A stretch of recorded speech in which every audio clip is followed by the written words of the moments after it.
بسم اللہ الرحمن الرحیم۔ لاک ڈاؤن کے دنوں میں ہم نے جو مستحقین ہیں جو کہ ڈیلی بیسس پہ کام کر رہے ہیں، جو حاجت مند ہے ان کے لیے ہم نے اپنے جو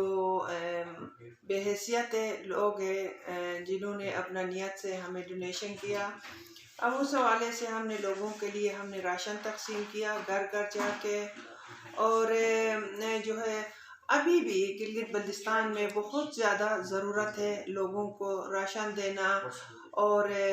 کیونکہ گلگت بلتستان ایک کونے میں ہے تو یہاں پہ KKH پہ گاڑیاں چلتی ہے تو ہمیں سارا کچھ، غریبوں کی بات نہیں ہے، امیروں کا بھی یہی حال ہے،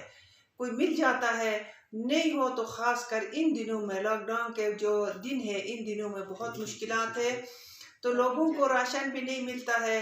کیونکہ ہمیں جو ڈونیشن ملتا ہے جس کو بھی ہم بتاتے ہیں، جس کو بھی ہم حالات کا ان سے آگاہ کرتے ہیں تو شکر الحمدللہ اپنے حیثیت کے مطابق ہمارے ساتھ دیتے ہیں، وہی ہم لے جا کے ان کو گھر گھر ہم راشن پہنچاتے ہیں۔ بسم اللہ الرحمن الرحیم۔ میرا نام پروین ہے اور میں PTI میں ڈپٹی جنرل سیکریٹری ہوں،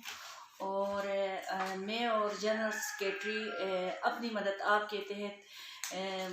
یہ لاک ڈاؤن ہوا ہے، اس میں ہمارے علاقے کے بہت سارے بہن بھائی متاثر ہوئے ہیں، جتنا ہم سے ہو سکتا ہے ہم اپنے طرف سے ان کی میں تھوڑی بہت مدد کر رہے ہیں، تو اس میں بیسک ان کی جو ضروریات ہیں جیسا کہ آٹا ہے، دال ہے، چاول ہے، چینی ہے،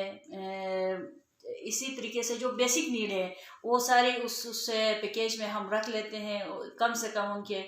مہینہ نہیں تو ان کے 20-25 دن تو لازمی ان لوگوں کے ان کا پورا ہوتا ہے، اور ابھی تک ہم لوگوں نے 70 سے اوپر ہم لوگوں نے وہ کیے ہیں اور مزید ہم کر رہے ہیں۔ تو میری آپ لوگوں سے ریکویسٹ ہے، میری آواز جہاں تک پہنچ رہی ہے ان سے میری یہی ریکویسٹ ہے کہ آپ لوگ اگر ہماری مدد کرنا چاہتے ہیں تو ہم سے آپ رابطہ کر سکتے ہیں۔